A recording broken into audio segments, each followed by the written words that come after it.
Hello there. I'm delighted to say that I'm here with my very good friend Cameron John Robbins, the gentleman artist, and we are going to go through a series of Cameron's outstanding portraits of historical figures, modern and historic. And Cameron will talk about the portraits, what inspired them, about the individuals, the portraits themselves, how they came about. I will talk about them from a facial analysis perspective. So without further ado, let me bring up the first image to share. There we go. So Cameron, over to you. Sorry, sorry, I jumped ahead. My apologies.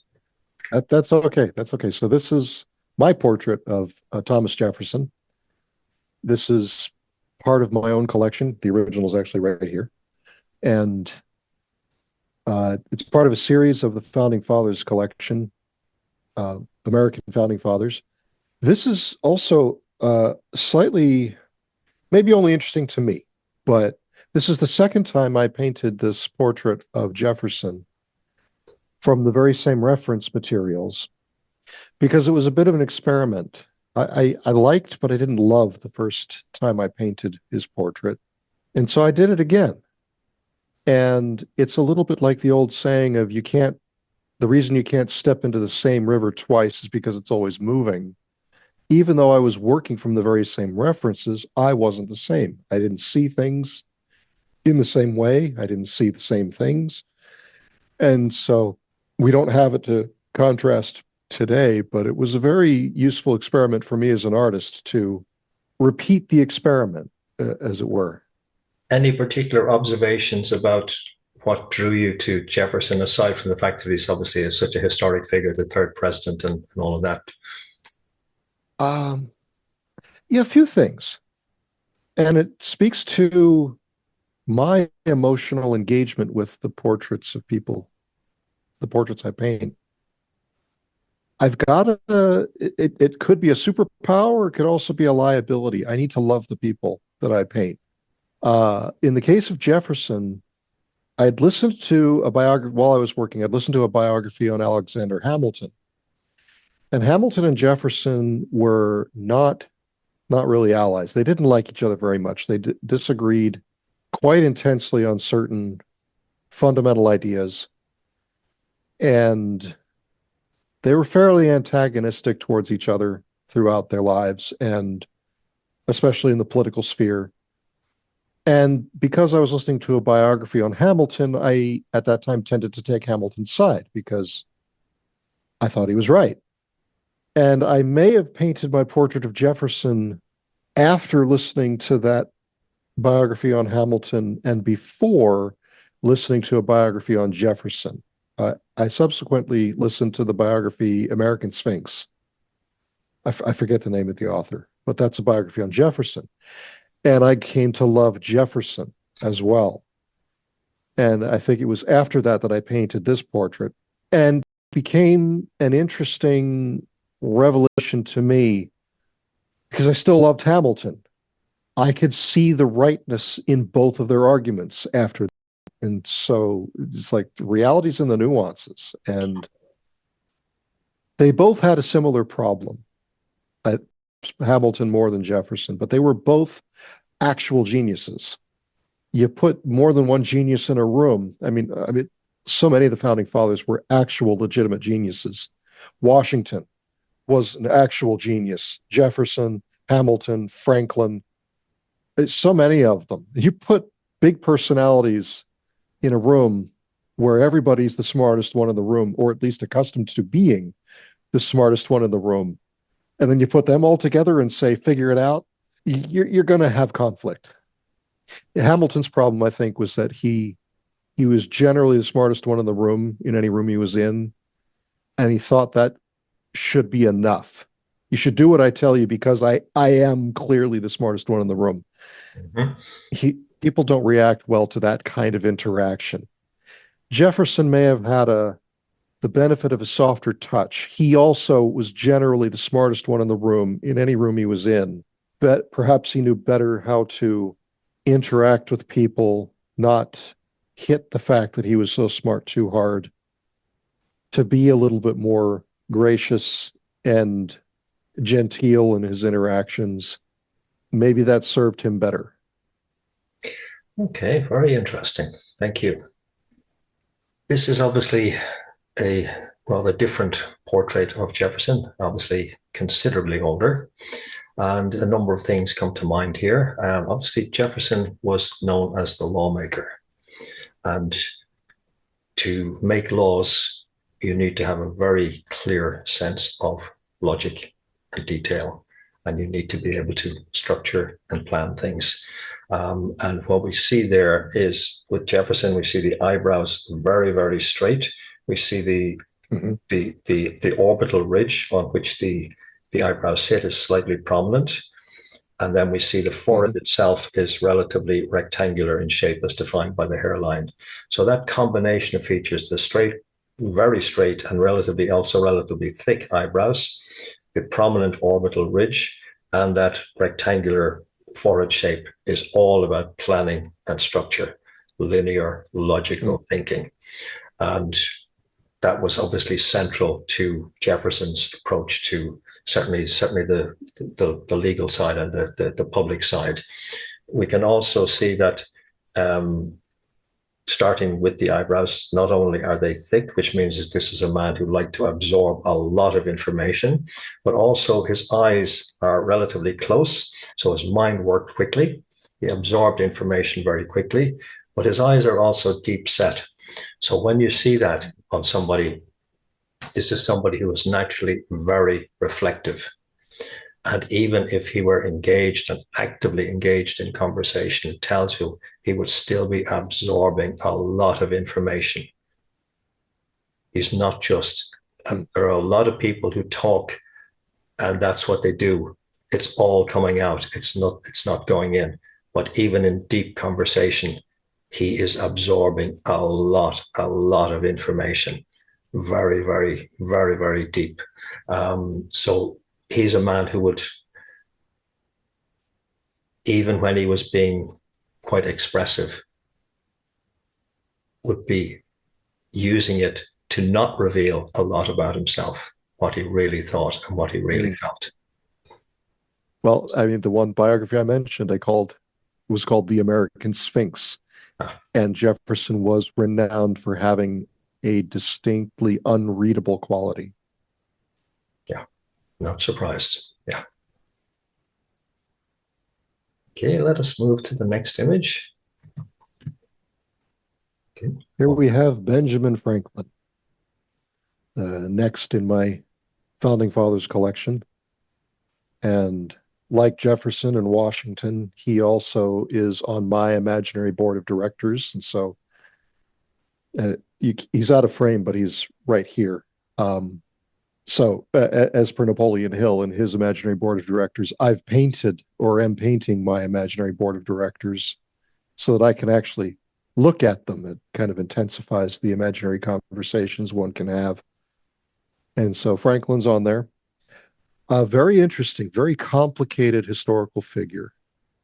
I said a moment ago when speaking of Jefferson that it's important to my process as an artist to love the people I paint. And there are things about Franklin I don't particularly respect or admire. There are choices that he made that I would condemn if I were asked. And same with Washington, same with Jefferson, same with pretty much anybody you might name. And that's part of the point is it's very complicated to call someone a hero or to make someone a hero for yourself because no one's life can withstand the kind of scrutiny that we tend to put on people these days without somebody finding something to object to. And so it's important to take these things in context and allow ourselves the ability, in my view, it's important to allow ourselves the ability to disagree with choices or ideas or positions of great people we admire, and yet to nevertheless hold up and admire the best things about them. Is it possible to do that? I think yes. It's very possible, not only possible, but necessary. So you don't have to like the way Franklin behaved in his personal life or toward his own family, it's possible to dislike that and still admire his intellectual and diplomatic contributions to a new system of government which elevated and instantiated in law greater personal liberty, greater personal autonomy, and all of the conditions that enable individuals to flourish and be productive to the maximum of their own personal willingness. That's critically important. Having the freedom to succeed depends greatly on having the freedom to fail and learn from it. Life, in a lot of ways, is a laboratory. Maybe I didn't mean to make that obvious on the nose connection to Franklin, but maybe it fits anyway. You know, life is a laboratory, and every choice we make on some level is an experiment. What happens if I do this? What happens if I don't do that? And that is one thing I admire greatly about Franklin, his systematic, even systematized approach to self-improvement. He would figure out one thing he needed, one thing at a time that he needed to improve about himself and work on that one thing until he'd master it, and then he'd move on to the next thing. And so just little by little, 1% per day, 1% per year, whatever it was, he made of himself a better and better version of himself, one detail at a time. And that is immensely admirable and worth calling out and worth emulating. Absolutely. Absolutely. I'm just going to refer to two things in your own portrait of Franklin here, Cameron, before I move to another one. It's obviously interesting to compare your modern portrait, not to compare, but to make reference to your own modern day current portrait and an actual historic one. And it's not about comparison, just referring to a couple of specific features. So let me see if I can, oops, sorry. Let me go. Yeah, I'll use the two of them side by side, actually. Okay. Just going to your own portrait here, just this little channel here is known as the philtrum, the one between the base of the nose and the upper lip. And when we see a very clearly defined philtrum like that, it tells us that this is a person who's got strong sexual vitality. And interestingly, Franklin had a reputation for being relatively clean living and abstemious during his early years. Yeah. Apparently, it was when he moved to London that he began to engage in a more, shall we say, a more indulgent lifestyle where women, wine, and cigars and all the other apparently good things of life were concerned. So I'm not sure what age he was in terms of your portrait there, but certainly it would suggest that he was at the, shall we say, the height of his powers. Perhaps. And here we have what presumably is an older version of Franklin and a rather rotund figure. So presumably this is after he had really begun to indulge himself. And he certainly looks less vital than in your portrait, because certainly looking at the eyes, there's a strength. This is a man who's really taking on a challenge here, where here he looks more resigned. The eyes are a little bit more downcast. The mouth is a little less defined, and the jowls are more prominent.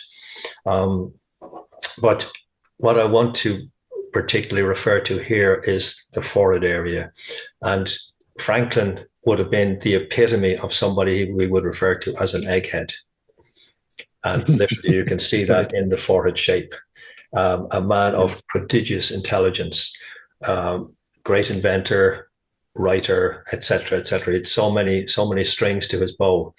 And when we see somebody with that type, size, and shape of forehead, and particularly where it's as evident here in your portrait, where the eyes are so strong, the gaze is so strong, it tells you that the lights are very much on. The intelligence is very much alive. So the contrast is very interesting for me. that clearly this is an older version of Franklin, where not entirely satisfied for whatever reason. Hmm. So let's. And I don't know if I need to defend him because it's whether it is true or not. There are historians who question the extent, the truthfulness of the rumors about his, shall we say, misbehaviors and indulgences. Those are certainly the rumors about him, particularly when he was on his diplomatic missions in England and in France. Yeah. How true they were is a matter of debate. So who knows? Yep. Here we have Franklin Delano Roosevelt. It's a peculiar portrait that I like to do. I borrowed the idea from Antony van Dyck, one of the great masters, one of the great portrait painters of the Renaissance. He has a marvelous triple portrait with three views of King Charles I, I believe. And the reason he painted that, straight on profile and three-quarter view, was because that painting was shipped to Italy so that the sculptor Bernini could sculpt a marble bust of King Charles. They didn't have photographs, and so Van Dyck did this type of portrait. When I've undertaken or even planned to sculpt a portrait bust, whenever I've been able to, I try to paint one of these triple portraits because it gets the nuances and details of a person's features more deeply embedded into my mind than a wall covered with photographs. I find myself, it's a little easier for me to just kind of bounce off of the surface details of a bunch of photographs versus what I have when I paint one of these, because it's like every detail, there's no detail gets on the canvas unless I put it there. And I can't put it there unless I see it and have a plan. There's just, it's that series of 100,000 decisions that makes a painting. And so it's a way of downloading into my brain in a deeper way. And so, Roosevelt, one of our most admired presidents, pivotal during, much like Churchill, pivotal during the World War II period. Very interesting, very strong personality. One of those historical figures that I felt that I had to paint. Yeah, these three images of Roosevelt are so striking, so compelling. And I will go to a photo in a moment, but I'd just like to refer to a number of particular details here. We see this one where his left ear is visible, and it's a very nicely sized ear, because the ears in the Chinese system I work with are very relevant, even though obviously they are not on the face. But when we see a really well developed ear like that, it tells us this is somebody who has a strong physical constitution. And obviously Franklin Roosevelt needed that. But also more specifically, this little flap of cartilage at the front of the ear is called the tragus, and the notch behind it is the tragal notch. And when we see that, that's quite open and deep. It's an indication of a generous nature. And when we see that on the left side refers to the private persona. So it tells us in his private life he could be very generous. So that's one thing I wanted to highlight there. One other particular thing for the moment, we noticed on this portrait on the right, we noticed there's like a cleft, like an angle here around the bridge of the nose. And when we see that on somebody, this is somebody for whom time is important. They value their time. So you go into a meeting with somebody who has that feature, they expect you to have your act together. Why are we there? How long are we going to be there for? What's the purpose of it? What's the intended outcome? And there will be a call to action at the end of the meeting. You're doing this by when, and you're going to report in by when. And it's all got Right. to be very, very clear. If you don't know why you're going to the meeting, you're wasting their time, and they'll probably tell you. Right. So let me just go to the photograph. I've got two of them here. In fact, you can see the triangle notch on the right side as well there. So it tells you Hmm. quite a generous man in his own right. Um, and as you can also see the prominent chin here. So when you see the chin Hmm. being as prominent as that, it tells you this is a man of fierce determination, very, very strong will. And what the general American public didn't know through a lot of his presidency was that he had been badly afflicted by polio, and they rarely saw Hmm. people in public rarely saw him standing because standing was agonizing for him. He was wearing calipers to help keep his legs straight. So he was invariably photographed or shown on any in a TV or a newsreel. He was invariably shown sitting down, and only it was only at the if I remember rightly, it was only when the time of the Japanese surrender that he was actually seen boarding a ship, walking, and that was excruciating for him. But when Hmm. we look here, we see the darkness underneath the eyes, and it tells you the stress the man carried. And this, when you see darkness like that, and it's obviously a black and white photo, but even there, you can see just how much darkness there is there. And when we see that on somebody's face, this is telling you that this is somebody who's carried tremendous strain, which has been absolutely exhausting. So this is somebody who was running on empty for a long time. Um, Hmm. and we notice also very, very thin lips. So this is a man who Yes. basically ruled by force of will, ruled himself by force of will. He was not given to overt displays of big emotion because it took too much out of him just to keep going. Hmm. It's an interesting observation. We often wonder about people who seem cold and unemotional, and that observation that, well, maybe it's because it costs them too much to get emotional. They don't lack emotion. It's not that they lack emotion, it's that it's too painful for them or costs them too dearly to let those things get more dramatically expressed. Yeah. So moving on to Warren Buffett. Yep. Here we have Warren Buffett, and again, experimenting with a very, very unfinished style for this. I do like that unfinished style frequently because it does put so much emphasis on the face, which is the whole point of a portrait. Remarkable human being, very interesting, very intelligent. I love his philosophy towards investing, where he does his homework thoroughly and he only invests in businesses that he wants to hold on to for 20 or 30 years, which is a very, very opposite to the approach so many others take in market investing, where they want to get in and get out quick. They want to make a huge fortune overnight. They just want to follow the trends. They don't want to do their homework.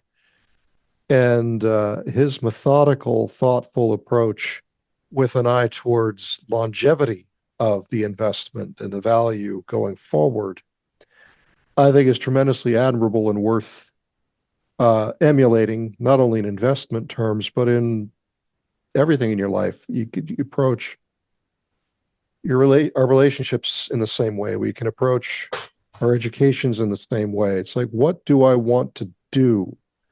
What do I want the outcome to be 5 years, 10 years, 20 years from now? Where am I headed?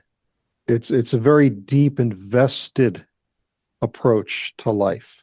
And at least in his case, we could infer that it is a very profitable approach. Very much, yes. A very distinctive figure. There are definitely significant aspects there in your portrait, Cameron. I could focus on, but I'm going to go to a photograph and it'll follow on directly from what you've been saying about him. It's a little bit blurry, but there are a number of things that I particularly want to highlight. When you see somebody with long ears like that, and particularly very long fleshy lobes, this is somebody whose strategy and approach to life is about the long term. He does not do short term.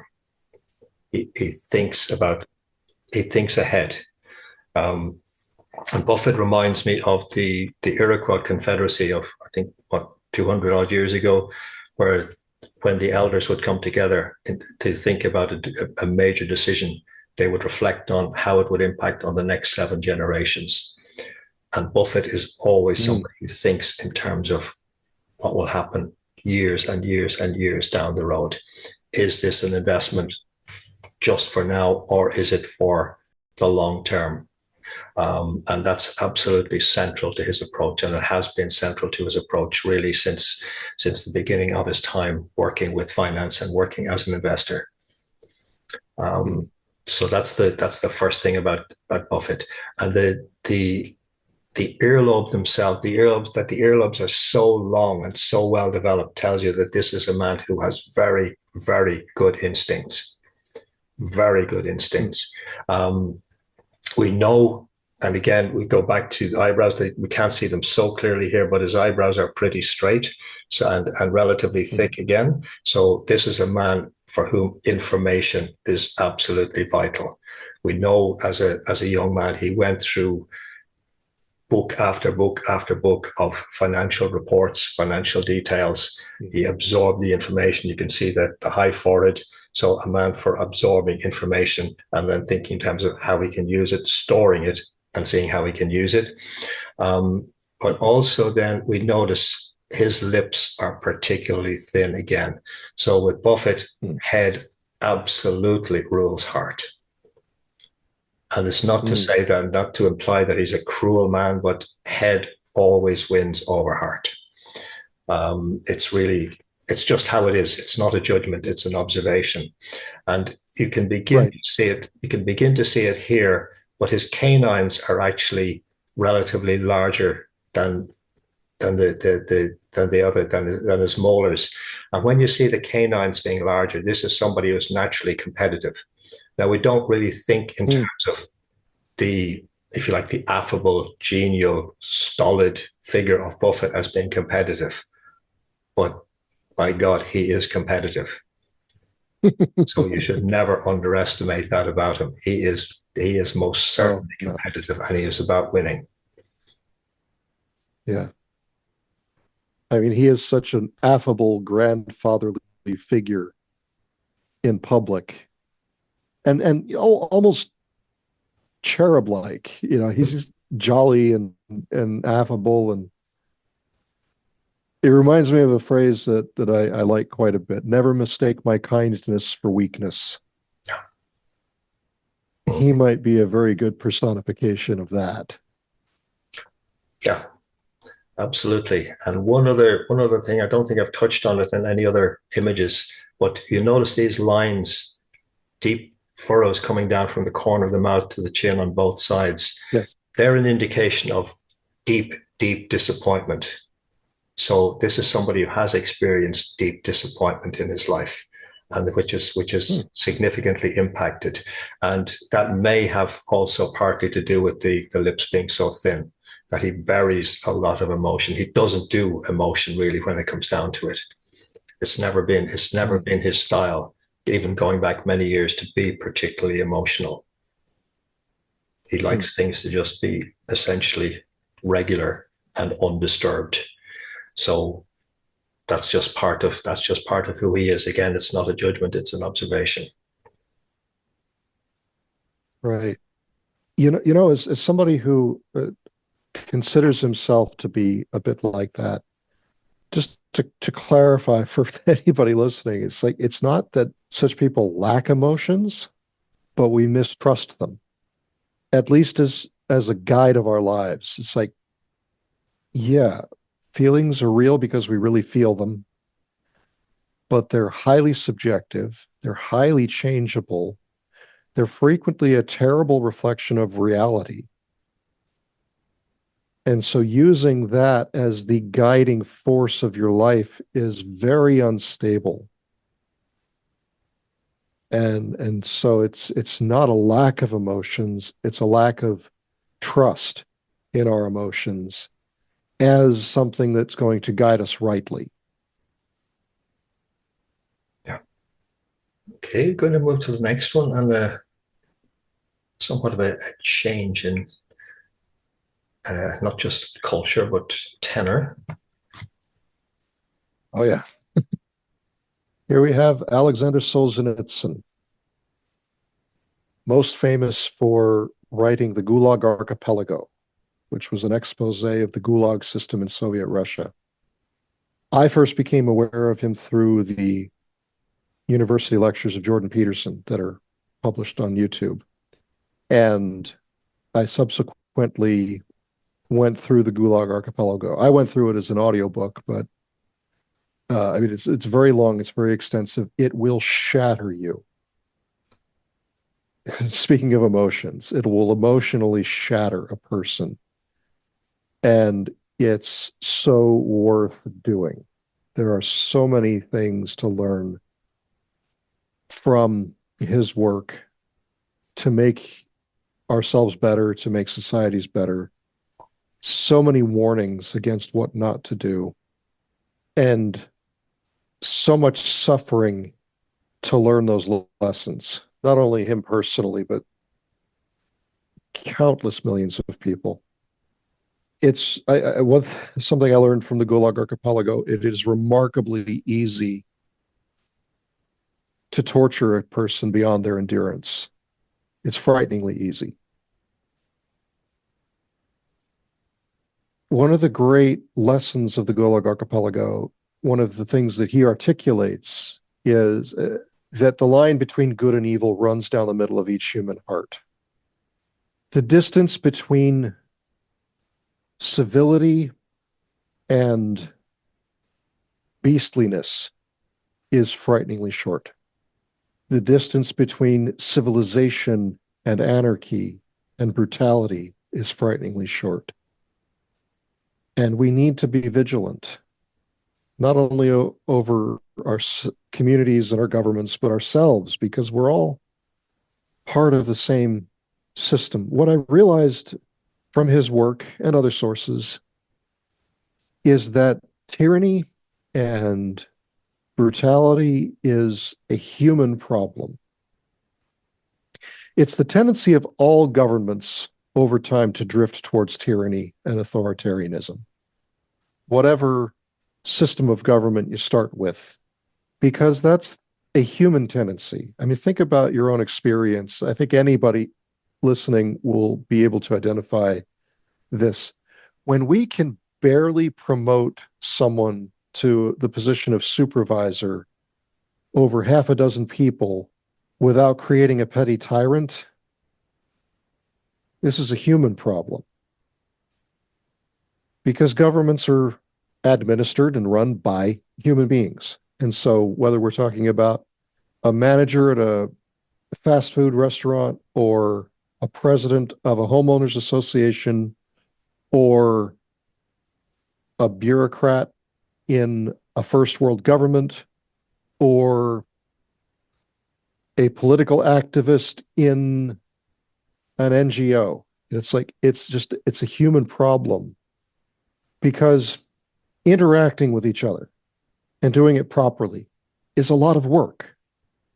Being a leader and doing it properly is a lot of work.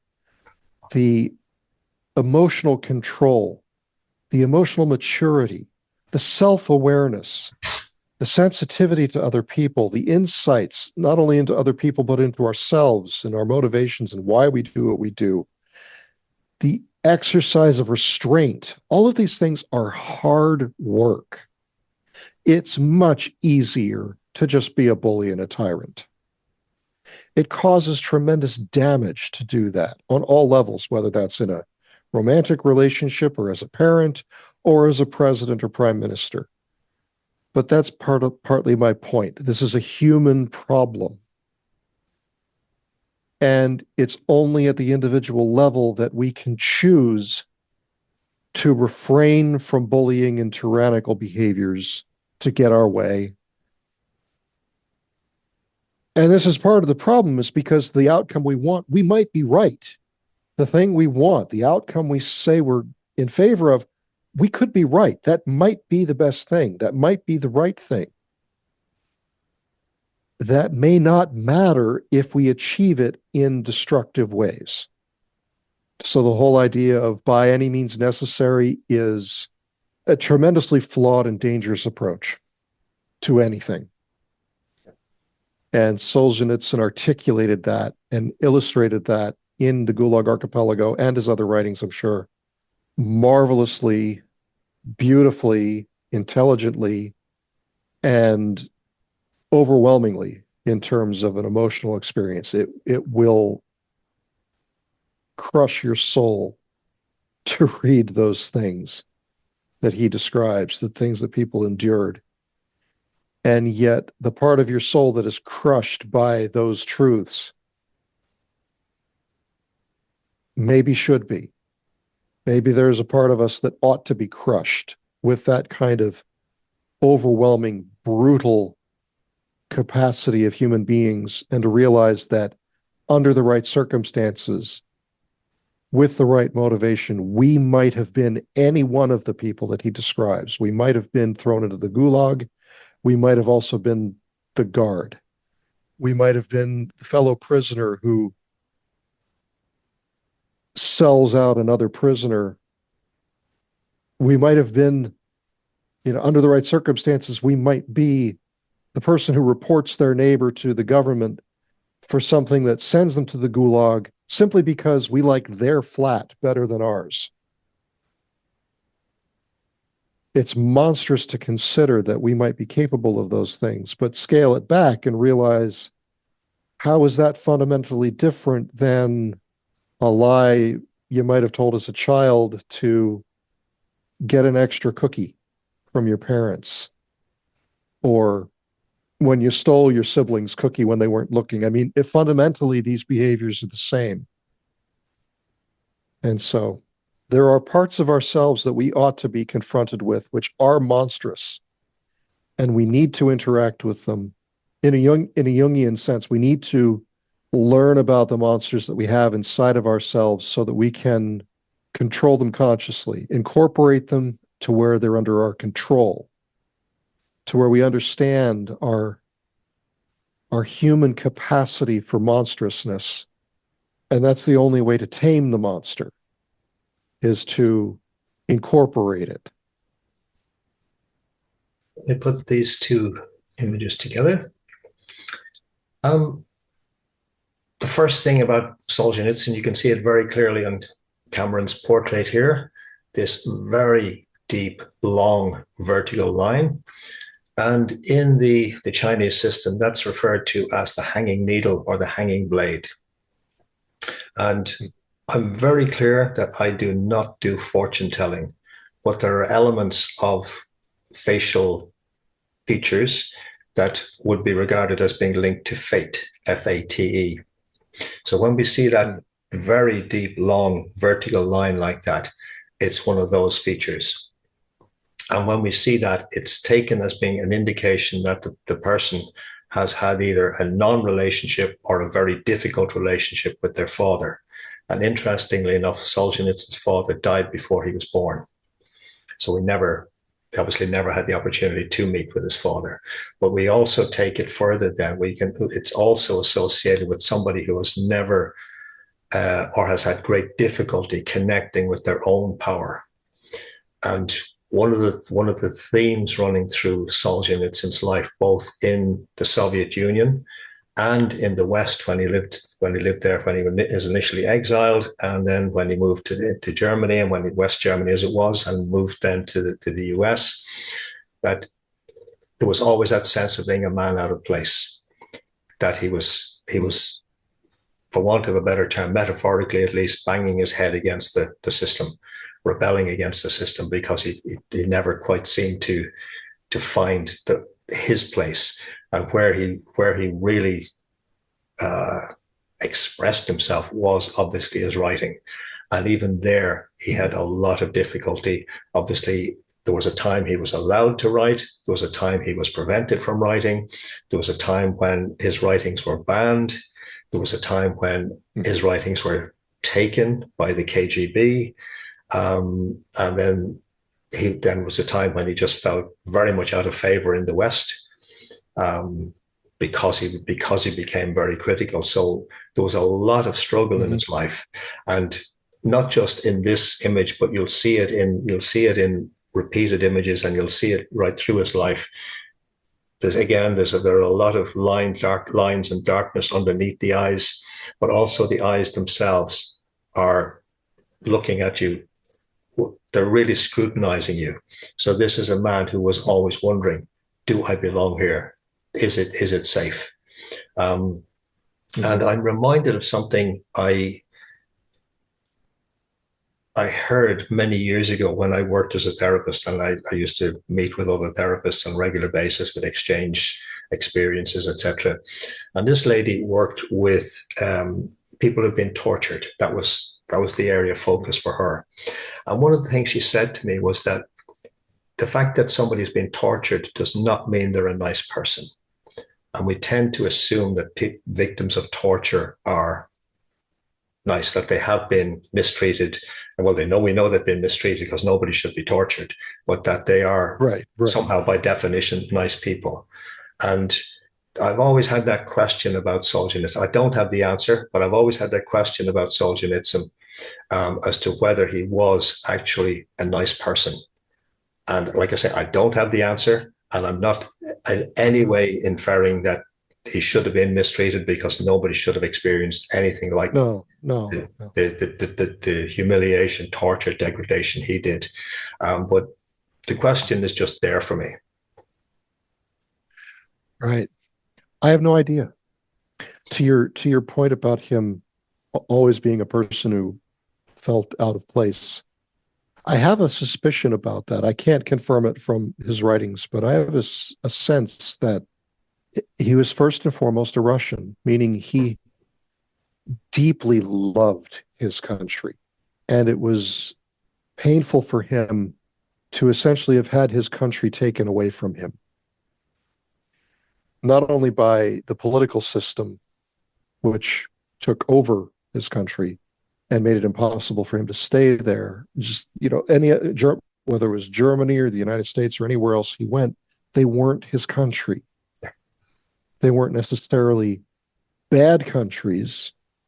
And he leveled some very insightful criticisms at Western governments as well. It's like, look, my country's been down this road. Stop what you're doing. This is a terrible idea.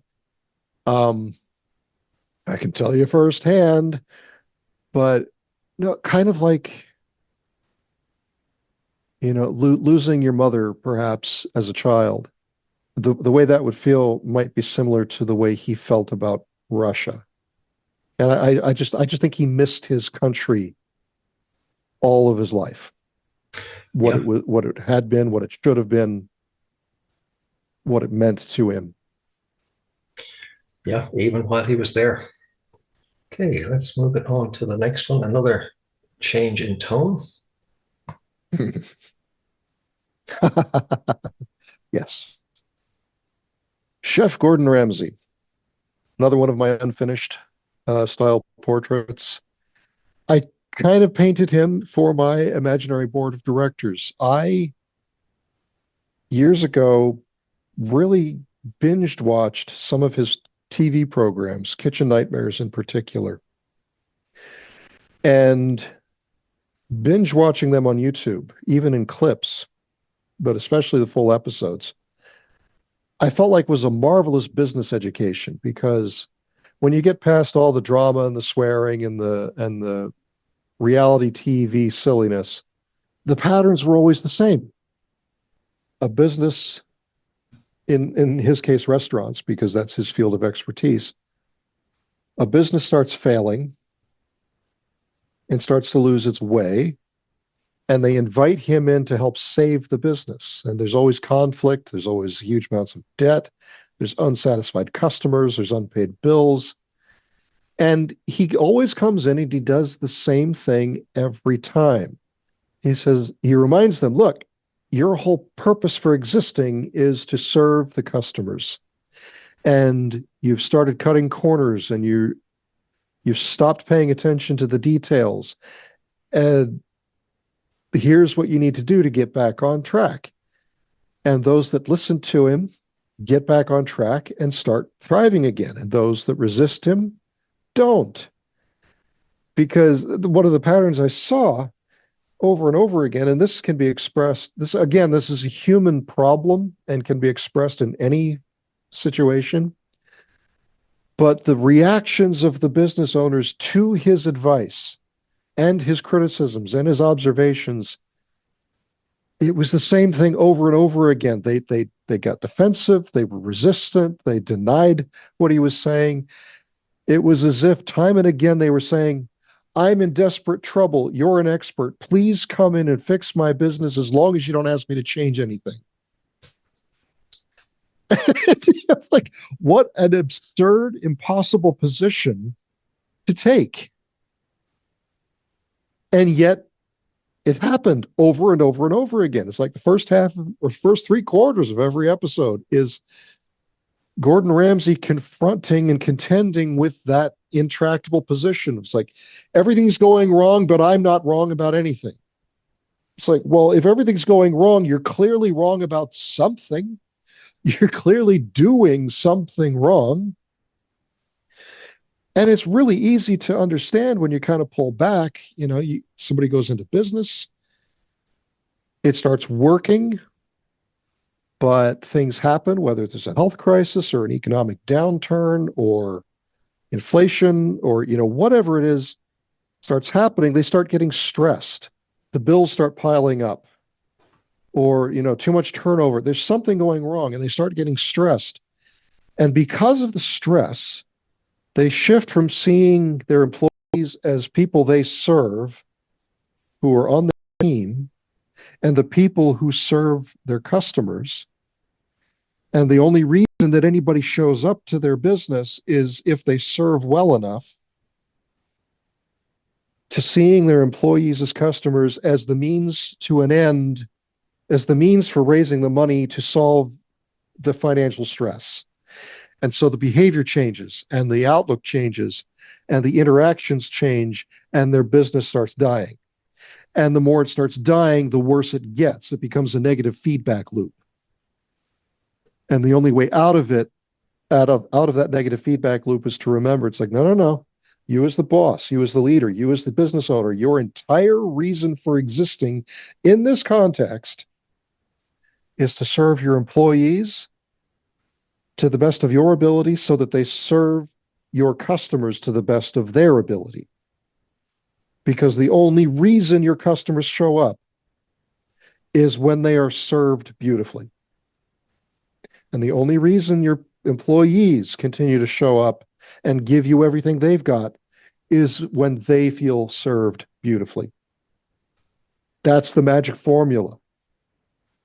But stress about money and bills piling up and all that, it kills the magic formula because we lose sight of what works and why it works. And so Gordon Ramsay, brilliant at demonstrating that problem and fixing that negative feedback loop. So I love the guy for that. Okay, let's go to this image. Could have used your portrait, but I decided to go for a photograph instead because I wanted to show a couple of particular things. We know he's a combative figure. Yeah. Reasonably described as such. And when we see this little triangle here, where you've got a horizontal line across the bridge of the nose and then two lines going up to, it's not exactly a triangle, but it's pretty much a triangular shape here. So when you see that on somebody, this is somebody who attracts conflict. Again, going back to this idea, the Chinese idea of fate. It's one of those curious features that when you see that on somebody's face, and I've seen it on numerous people over the years, they attract conflict. Was a friend of mine in London many, many years ago when I was a student there, and a lovely, lovely guy, a small guy, and you would think, you know, very, yeah, very peaceful guy, but he could go to the pub for a drink, and he could be sitting at a bar off to the corner.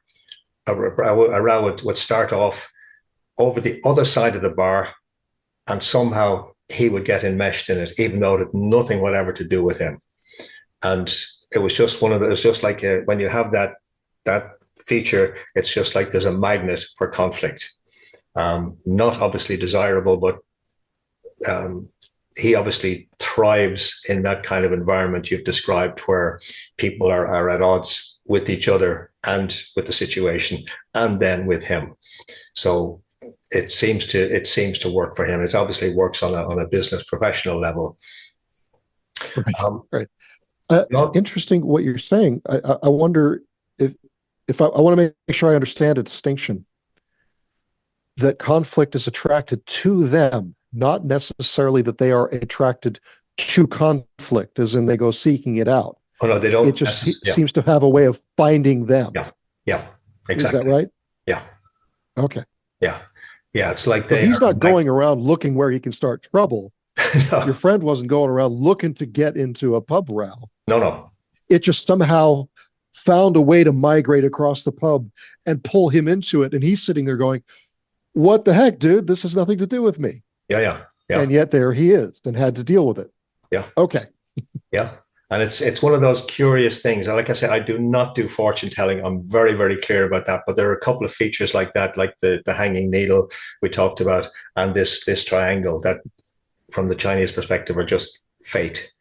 There's one or two others, but they're two particular ones. A couple of other particular things I want to refer to here. We see these deep lines in the center of the forehead area, and people can have a number of lines, or in some cases no lines at all. I've got quite a collection. But where people have several lines, we take the three most prominent, if there are three.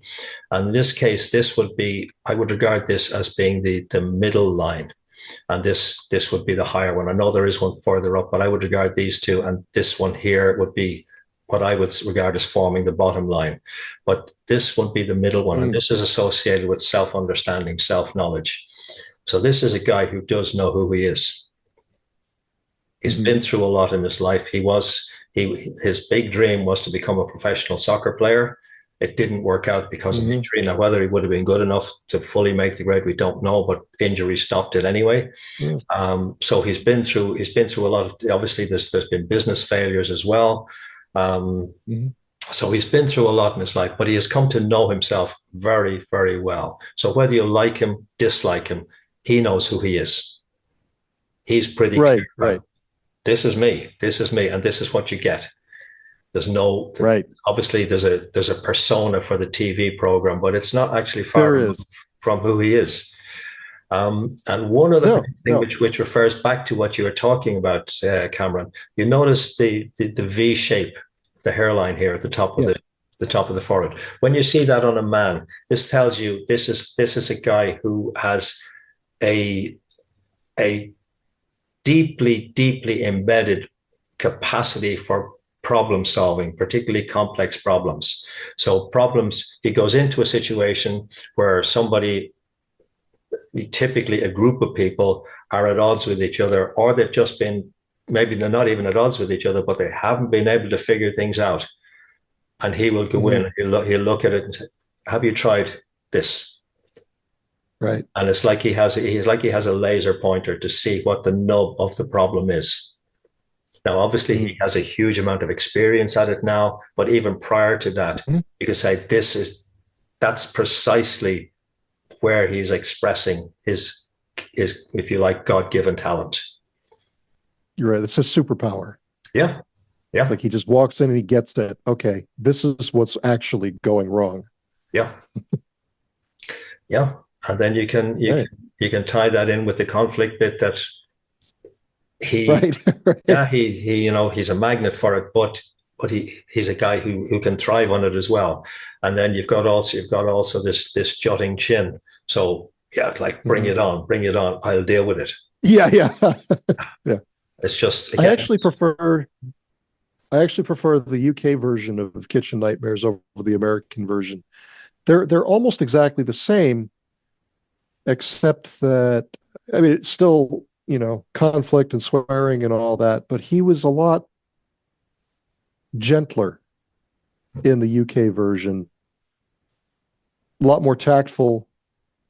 Um, but American entertainment is always cranked up to 11, and so everything in the UK version is still the American version. It's just all the same stuff cranked up to 11 for dramatic effect, I suspect.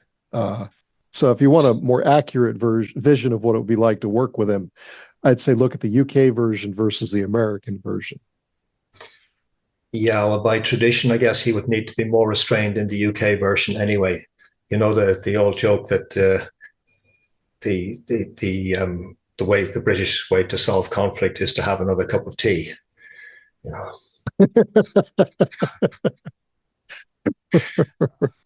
Anyway, Okay, that's coming from an Irishman, but yeah. absolutely fair enough. Yeah. Fair enough. Okay, moving on to the next one. Ah, yes, the late Queen Elizabeth II. So there are more portraits of her than of anyone else in history, I believe. It's like Jesus Christ, Abraham Lincoln, and Queen Elizabeth II are the top three, and I'm not sure who's in the number one spot. I think it might be Queen Elizabeth II if you include every stamp that's ever been produced with her image and coin. Um, but one thing that I tried to capture with this portrait was something that I hadn't seen in any other portrait of her, which was something heroic. The kind of portraits I paint, I call hero portraits. And so I'm very deliberately seeking to capture or to crystallize an inspiring vision of the ultimate version of each person I paint. Something heroic, something that even they themselves can look at and be reminded of their own still untapped potential for greatness. And so even with the Queen here, that's what I was aiming for. And I think to myself, what a remarkable position to be born into. Not something she really wanted to do, just as it wasn't really a role that her father wanted to fill. They aspired to be, well off perhaps, but they aspired to be ordinary people, anonymous, take care of their families, just be. And yet they stepped into these roles that are so enormous, even excruciating. The level of subjugation of self. I think about people in royal families, and I just think, especially the British royal family, I think what a an isolated and paranoid existence it must be, where even in your own family, is there anyone you can thoroughly be yourself with, or be completely open and honest with? And outside the family, is there anybody you can fully tell the truth to, because maybe you can trust them, or maybe they're going to betray the confidence for 10 or 20,000 pounds, and your confidence is printed in the tabloids tomorrow. It's like, that has got to be a very paranoid way of living. And that's all on top of the enormous responsibility that comes with filling that kind of role. So I have a lot of, shall we say, sensitivity to people in positions like that. I feel for the strain on the human experience and the authentic human experience and the intimacy that other people can experience much more readily than someone in a position like that. I also think to myself, we know from history that this frequently is not how it goes. but it does strike me that there is at least the potential for tremendous advantage in being governed by someone who has been trained from birth in the art of good governance. And so, the idea of hereditary monarchy has a lot of problems, but when it's executed well, it has that distinct advantage. I don't think it's an ideal system of government, but as part of a constitutional monarchy, as they have in the UK, perhaps there is a way to incorporate it that is advantageous and productive. I mean, at the end of the day, all government is an ongoing experiment. But, for whatever criticisms may be leveled, and I likely would agree with some of them, I admire the British monarchy, and particularly Queen Elizabeth II, for the way in which she filled that role, the things she did, the things she didn't do, and the enormous, and like I said, feeling a lot of sympathy for the enormous complications and pressures that came with it, and the marvelous grace with which she navigated that remarkably difficult position. Yes, she was the consummate professional. And we can Hmm. often forget the fact that this was a human who was basically, she was Hmm. born into a particular set of circumstances, and then you could say forced by circumstances to adopt a position. And she Hmm. was in a place of, if you like, responsibility and privilege without power. But responsibility Hmm. was something that in many ways weighed very, very heavily on her. Um, and where the public could not really get to see the person. They could only be allowed to see the image, the professional image, which for any human being has to be quite a considerable strain. And Hmm. we can see, the we've touched on it in other images there, the lines and the darkness and the folds underneath the eyes. That tells you this is a woman who experienced a lot of stress. Not only did she have the sudden and unexpected death of her father, she was very, very close to. As Hmm. her marriage developed, according to rumor, at least, her husband wasn't always the most um, affectionate, shall we say, or shared his affections elsewhere. Um, she had Charles' first marriage broke down, great trauma. Yes. Her daughters Yes. and two marriages broke down. Andrew's marriage broke down. Um, they had the whole situation with Diana. Her own Hmm. sister had a lot of misadventures, which would have been Hmm. considerably stressful. And then obviously later they had the drama, trauma, stress of Andrew's situation. She had the death of her husband. So this is a Hmm. lady who bore it all with great, great dignity. And we can see Yes. those lines. We touched on it earlier, but we can see those lines going down from the corner of the mouth. And the one on the left is particularly deep. It's almost like somebody scraped it into the face, which sounds a bit dramatic. But when you see that as so deep, it tells you the level of disappointment and emotional upset this lady had to deal with. It's rare that you would Hmm. see a line as deep as that. And yet she always carried off the public image, or the public, Hmm. presented the public persona as so calm and so dignified and so polite, Hmm. so well mannered. And to be able to do Yeah. that over such an extended period of time was quite an extraordinary achievement for any human being, because Yes, I agree. there was always, any time she appeared in public, there was the expectation that she would be this image of the Queen rather than the Right. person. She simply Right. had to take on that role, and you can see the furrows across the forehead as well. So the vertical crease here. So this is a lady who carried so much internal stress, and yet you never, Mhm. ever saw it in public. And that is Right. such a testament to her character. And this is coming from an Irishman who has Right. no connection with royalty, whatever. She's certainly this is a lady for whom I would have enormous respect for how she carried herself. Mhm. Yeah, to your point, that the list of stresses and tragedies that she endured would be enough or could be enough to break a great many people. Yeah. And that is without being queen and all those responsibilities that come and expectations and the public persona that comes with it. It's like just the list of, the marriages that broke down and the complicated relationships and the disappointments and the losses. Like lots of people go through that, just those things, and it shatters them.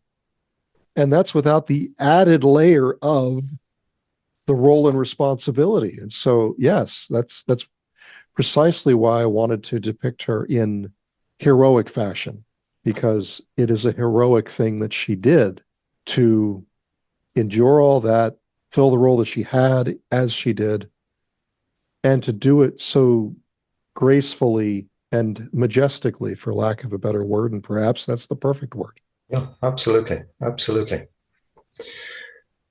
Okay, we have one final portrait. So over to you. Okay. And here we have Kate Middleton. Um, there's not a whole lot of story to this one. I've painted lots and lots of portraits of men.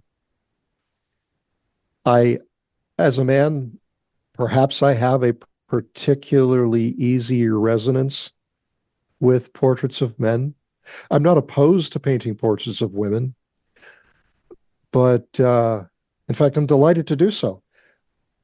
But it's different. I resonate differently. I approach it differently. I think about it differently, rightly or wrongly. That's what I'm doing. But so that my availability to take on commissions of women as well as men was clear, I knew I needed to add a few more portraits of women into my body of work so that people would see, it's like, okay, he can paint both. Um, so that was part of the motivation. Kate Middleton was on the list because, well, she's also a royal. And, I chose it partly for practical term reasons. So, I need more portraits of women.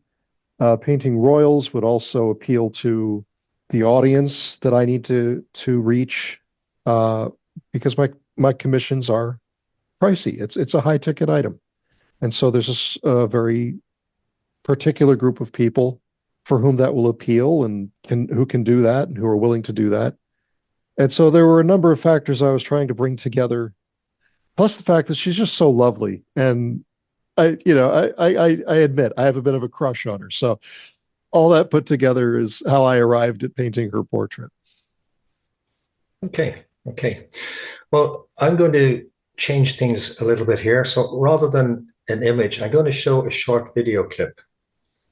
And Oh, I'm okay. curious, I'm going to ask you what you make of the video clip. It's about 10 seconds. It's her first announcement after her health scare. And Hmm. she made a short public video. It's like I say, it's about 10 seconds. But I want to highlight a couple of particular things. And it's not about her character. It's just a couple of things I'm curious about myself. So Hmm. let's let's go to it. Let's see if we can. Right. Then I am well and getting stronger every day by focusing on the things that will help me heal in my mind, body, and spirits. Having William by my side is a great source of comfort and reassurance too. Did anything stand out for you there? I know it's very short. It's very short and it moves very fast. There was a lot of controversy and even conspiracy theories connected to this video, Mm-hmm. and I'm not entirely satisfied one way or another. There are some slightly odd anomalies about it. that have made people suspect that it was an AI generated video. And I've seen some of the things about you pointing out this and that, and it's like, I'm not entirely convinced either way. Since she has reemerged publicly, the concern about her already being deceased and this was some sort of gaslighting smokescreen would appear to be dispelled. Not only because she has reemerged publicly, but the circumstances under which she has reemerged. It's like, it's her. She's alive. She's fine. I don't know what went into this or who was involved or whose advice was taken, but under the circumstances at the time, it was handled very poorly. This did not help the situation at the time because she'd been missing for months. There had been reports of, medical problems, and no word, nothing for months. And then this comes out and everybody's like, hang on a minute. That's not entirely believable. It's like really, really good. And AI is getting better by the minute. But there were enough oddities that made people say, hang on a minute, is this real? And for that reason alone, I think some poor choices were made. Whoever made them, I think that was a bad move. Yeah. They should have done something differently to dispel the rumors and reassure the public, like this was a bad choice. Yeah. Yeah, obviously I'm aware of the conspiracy theories, but I won't go there. I just work on the premise that this is Kate, Duchess of Cambridge. Sure. And there were a couple of things that struck me. Number one, she's talking about something very significant, very emotional, very challenging. And yet, what you notice is her eyebrows never move. And you can watch the whole interview. It's about, or the whole video, it's about 2 minutes long. And not once do her eyebrows move. And that's quite extraordinary. Right. So it's extraordinary either way. Yeah. Right? Because if it was a fabricated video, that's one of those anomalies that made people go, hang on a minute. Yeah. Is this real? Yeah. If that is a genuine trait of hers, that is also an extraordinarily unusual trait. Everybody's face is slightly animated when they speak. Yeah, absolutely. Absolutely. So regardless of the reason why, it's strikingly strange that her eyebrows never move during the whole 2 minutes. Like we've got about 10 seconds or thereabouts here, but the whole 2 minutes or so of the video, her eyebrows never move. And that, for anybody, even if you've had Botox, you would still expect some degree of movement, particularly when you're talking about something so stressful and challenging. So it's really quite bizarre.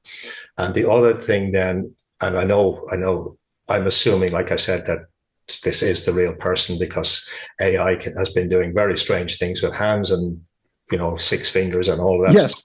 Yes. But the thing that's very noticeable is the amount of comforting she's doing with her hands. So it's as in self-soothing? Self-soothing, absolutely. Very, very, very, very, very stressful situation. But again, it highlights the fact that her eyebrows never move, despite the fact that she's clearly so much under stress. That's an interesting observation because it could be evidence of the genuineness of the video.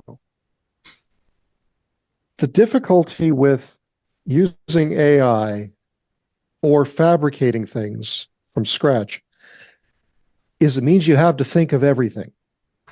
And I look at the arm of the bench she's on, and there are little gouges that indicate it's a weathered bit of wood. There's little marks around the bench.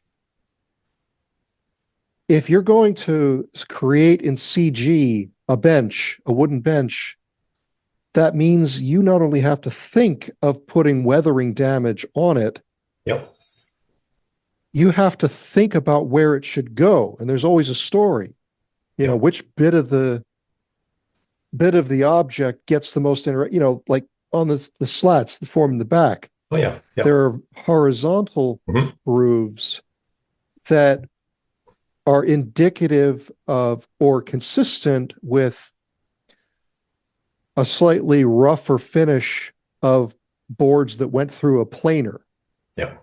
Like maybe it didn't get sanded enough and they just slapped paint on it. Mhm. If you're going to artificially weather or strategically weather something, you either have to think of that or it's going to just be random things you put in random places.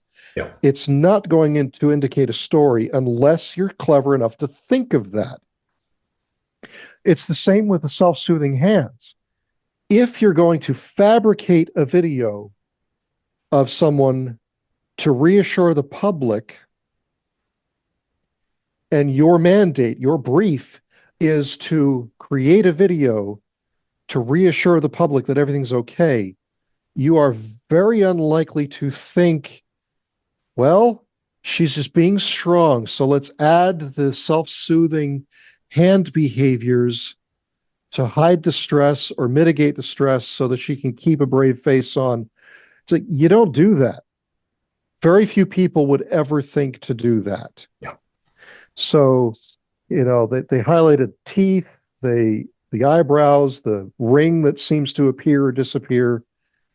The inconsistency of the breeze movements, like there's breeze on the flowers, but her hair never moves.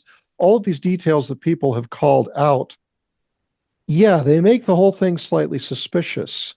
And yet, looking at it again and talking through it with you, there are other things that suggest it's genuine.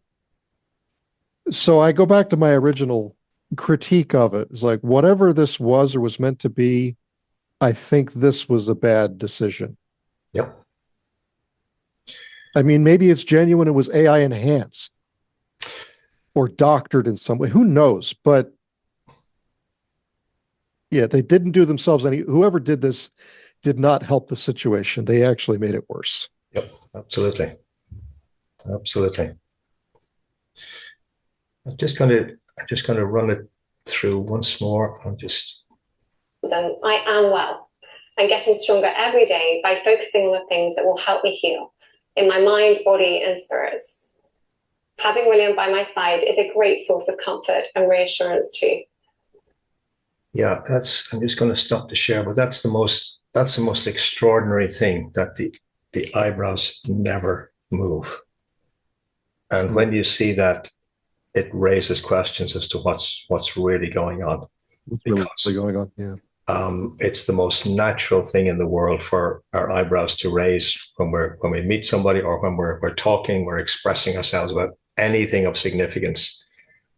That there be some degree of movement there. The only situation where you're likely to get the complete non-movement would be if somebody had extreme Botox, and there's certainly been no public record of her having Botox at all.